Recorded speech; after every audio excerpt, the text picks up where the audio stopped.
Mesdames, Messieurs, bonjour. Voici le sommaire de ce journal.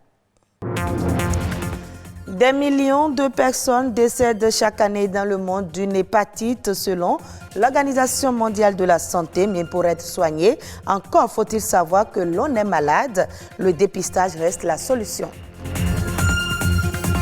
Toutes les couches de la population n'ont pas accès au système de services financiers.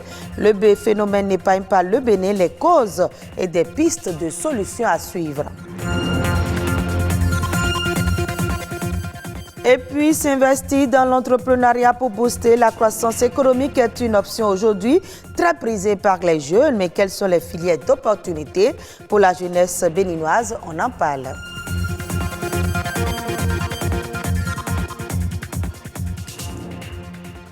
Aujourd'hui, 7 septembre, c'est la journée mondiale de la myopathie de Duchenne. Cette journée a été instituée pour faire le point sur la maladie et trouver des financements pour la recherche. La myopathie de Duchenne est une maladie héréditaire qui se caractérise par une dégénérescence musculaire progressive. De nombreuses personnes souffrant de dystrophie musculaire sont atteintes de la myopathie de Duchenne.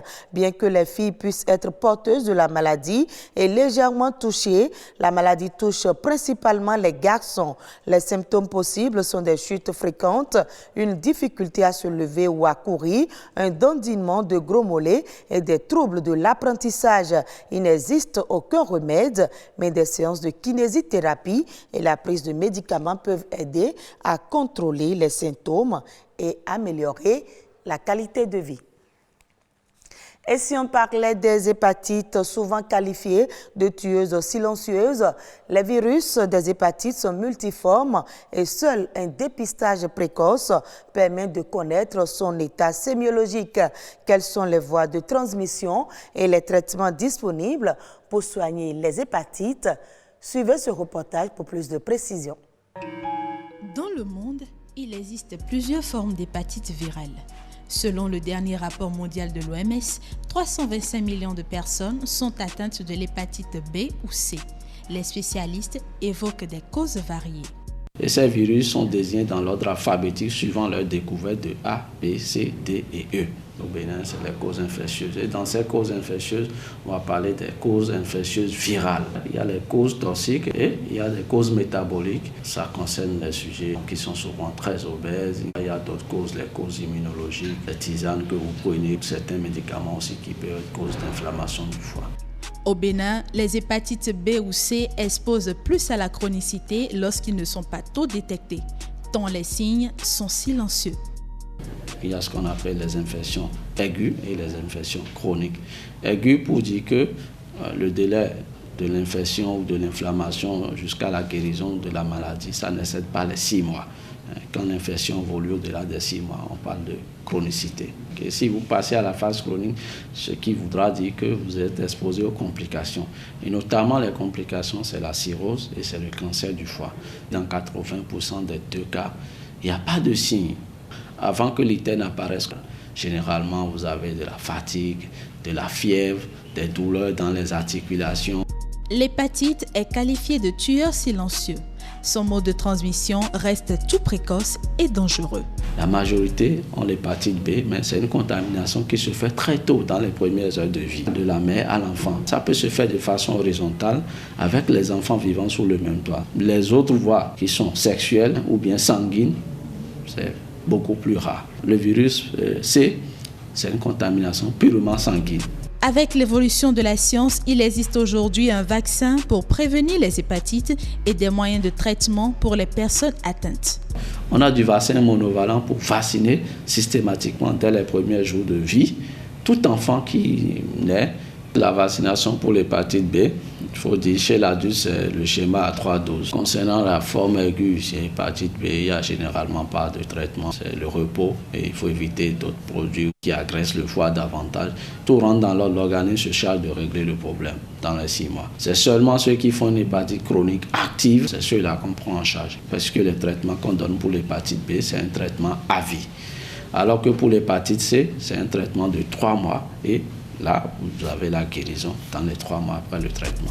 Le Bénin se situe dans une zone de forte endémicité. Pour plus de sécurité, les médecins recommandent le dépistage précoce et la vaccination chez les sujets sains. Et je l'annonçais dans les titres, l'utilisation des services financiers est souvent soumise à des contrats et conditions spécifiques. Ces services ne sont pas accessibles à toutes les couches de la société. Une situation illustrative de l'exclusion financière. Le Bénin n'est pas épargné. Clément Yadonta est le président de l'association professionnelle des structures financières décentralisées. Il explique les causes de l'exclusion financière. C'est aux services financiers qu'il faut s'adresser pour avoir les moyens de réaliser ses rêves d'activité. Pour y accéder, il y a certaines conditions. Donc, ceux qui n'arrivent pas à remplir ces conditions sont évidemment exclus. Et la première exclusion, c'est partie des systèmes financiers classiques, comme les banques, par rapport au montant. La première banque qui est venue au Bénin, pour ouvrir un compte, on demandait 500 000 francs. Alors, est-ce que tout le monde était capable, même les fonctionnaires de l'époque, on ne pouvait pas dégager 500 000 francs comme ça pour aller. C'est-à-dire qu'il y a un blocage. Mieux, lorsque ces institutions ne sont même pas dans votre zone géographique, vous ne savez à qui vous adresser. Il faut que les plus pauvres puissent accéder. Et il faudrait que ces conditions soient accompagnées par les moyens nécessaires. Par exemple, nous parlons aujourd'hui de la technologie. L'Internet, ça peut aider à l'inclusion financière. Mais si ça ne couvre pas le territoire national, c'est impossible pour les systèmes financiers décentralisés d'accélérer ce processus-là. Le Bénin doit absolument avoir une stratégie d'inclusion financière. Et je pense que cette stratégie est en cours d'élaboration parce que les acteurs, le gouvernement, la Banque centrale de notre zone, et nous qui sommes acteurs de l'inclusion financière, nous devons adopter une stratégie qui va permettre donc à chaque acteur de savoir exactement quelle action et quel acte il faut poser pour conduire vers l'inclusion financière. S'investir dans l'entrepreneuriat pour booster la croissance économique est une option aujourd'hui très prisée par de nombreux jeunes en fait de formation. Ils s'orientent vers ce secteur sans trop savoir ce à quoi s'attendre. Quelles sont les filières d'opportunités qui s'offrent à ces jeunes? La réponse dans ce reportage de Patrick Adjagbodjou. Des jeunes diplômés sortis des universités, le Bénin en compte par vagues de milliers chaque année. Sur le marché du travail, certains s'orientent vers l'entrepreneuriat, mais peinent à faire le choix des filières d'opportunités. Nous sommes actuellement à l'étape de l'économie numérique. À cette étape-là, les jeunes doivent vraiment s'investir là-dedans, parce que l'économie numérique a son mot à dire dans le développement économique des États. Ce qui manque à l'Africain, c'est se nourrir à partir des produits fabriqués par eux-mêmes. Donc nous cultivons, mais nous ne transformons pas. Jusqu'à l'heure où nous parlons, la vallée de l'Ouémé est restée là, inactive. Personne n'y pense. Pour grandir et rester présent dans le temps sur le marché du travail, le jeune entrepreneur a besoin d'une formation en management et gestion de l'entreprise. Pour aider les jeunes à se prendre eux-mêmes en charge, c'est lancer des marchés de formation. Mais pas formation en entrepreneuriat où on fait business plan. Non, c'est pas ça. Entrepreneuriat, c'est amener la personne à devenir entrepreneur dans sa façon de penser, dans sa façon de réfléchir. Et pour former les jeunes à aller dans l'entrepreneuriat, il faut des gens qui ont réussi dans l'entrepreneuriat. On ne peut pas prendre un professeur d'université qui n'a aucune entreprise pour venir former les gens à créer une entreprise. Pour ceux d'entre les jeunes qui optent pour l'entrepreneuriat, certains bénéficient d'un accompagnement financier, mais utilisent souvent ces fonds à d'autres fins. Quand même on les accompagne pour dire voilà, nous vous mettons à disposition des fonds pour le projet que vous avez monté. Il faut que ces fonds soient utilisés exclusivement pour le projet et que les rubriques qui sont inscrits au niveau du projet soient respectés à la lettre. Avoir une vision, se donner les moyens et se prendre au sérieux, des qualités parmi tant d'autres pour réussir en entreprise. Dans ce Cotonou, j'ai fait J'ai l'honneur, j'ai fait Fonds de solidarité nationale pour l'emploi, j'ai fait programme campus, j'ai fait tout ça. Mais c'est à programme campus que quelqu'un m'a insulté. Je lui ai dit les clients sont prêts, si vous me donnez le financement, les clients sont là. Et il m'a répondu, si les clients sont là, ils n'ont qu'à commander, tu prends la commande pour acheter les machines. Il pensait me contenter avec ça, j'ai appliqué ce qu'il a dit et j'ai démarré l'entreprise sans financement. C'est au Bénin ici qu'on a inventé l'entreprise sans financement. Aujourd'hui, dans beaucoup de pays, c'est utilisé. Je voudrais dire à tous les jeunes qui m'écoutent, je suis jeune. Toi aussi, tu peux réussir. Mais il faut que tu arrêtes les pertes de temps dans WhatsApp, dans des messages qui n'ont pas de sens. Non, il faut te prendre au sérieux dès maintenant. Il faut se donner les moyens de réussir. Le défi est considérable et il ne fait nul doute que les jeunes ont des capacités et une volonté pour entreprendre.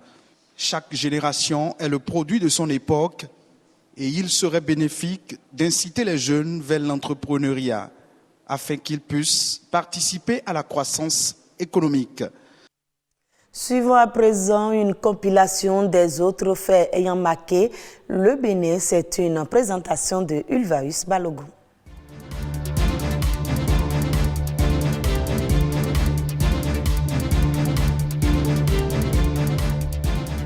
De nouveaux ouvrages de français et de mathématiques seront au programme au cours d'initiation CI à la rentrée scolaire 2021-2022. Ces manuels seront mis gratuitement à la disposition des apprenants dès le 20 septembre 2021. Selon le ministre des Enseignements maternels et primaires Saliman Karimou, une évaluation des programmes d'études basée sur les compétences dans les écoles primaires a conclu que les programmes étaient trop complexes et trop ambitieux pour le niveau 1 du primaire. C'est pourquoi les programmes qui étaient complexes en français et en mathématiques sont désormais simplifiés à la fois pour les apprenants que pour les enseignants. Les nouveaux manuels et cahiers d'activités seront donc à la portée de chaque apprenant, tant dans les écoles publiques que privées. L'apprenant a par ailleurs la possibilité de rentrer chez lui avec le manuel. Le nouveau répertoire des prix de référence est désormais disponible. Ce document, rendu public par le ministère de l'Économie et des Finances, compte 9478 articles répartis en 17 catégories avec 4 innovations majeures. Il s'agit en premier de l'encadrement du coût des travaux de construction des modules de classe, des latrines, des centres de santé, des forages et des fosses septiques. S'ensuit l'encadrement du coût de construction, de réhabilitation et d'installation de chantiers de route et d'encadrement du coût des lampadaires et autres équipements solaires. La dernière innovation est la création d'une nouvelle sous-catégorie dénommée matériel pédagogique dans la catégorie fourniture de bureaux et matériel pédagogique. Le bilan de l'évolution du Covid-19 s'alourdit chaque jour. Selon les chiffres publiés sur le site du gouvernement, le nombre de décès et cas confirmés sont en progression rapide. Le Bénin compte désormais 135 décès liés au Covid-19. Le tableau sanitaire affiche alors un total de 16 946 cas confirmés, dont 4 921 patients sous traitement et 11 890 déclarés guéris. Et face à cette augmentation des cas, les citoyens béninois ont commencé par prendre d'assaut les sites dédiés à la vaccination contre le Covid-19. Mais à la date du 3 septembre 2021, seules 42 212 personnes sont complètement vaccinées, ce qui représente environ 0,4% de la population totale.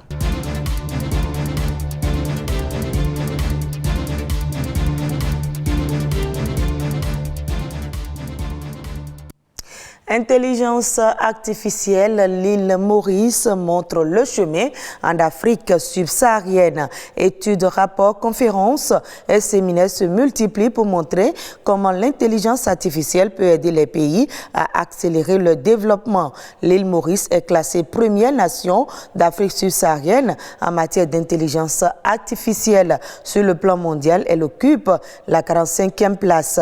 La première raison citée par les auteurs du classement est que Maurice est à ce jour le seul pays de la région à avoir publié une stratégie d'intelligence artificielle. La dite stratégie datant de 2018 met notamment l'accent sur comment l'intelligence artificielle peut soutenir l'économie océanique qui représente plus de 10% du PIB mauricien. L'État veut ainsi investir dans l'Internet maritime des objets, mais aussi la biotechnologie bleue, le développement de ports intelligents et d'autres domaines de ce genre. En outre, Maurice veut se servir de l'intelligence artificielle pour transformer les services publics.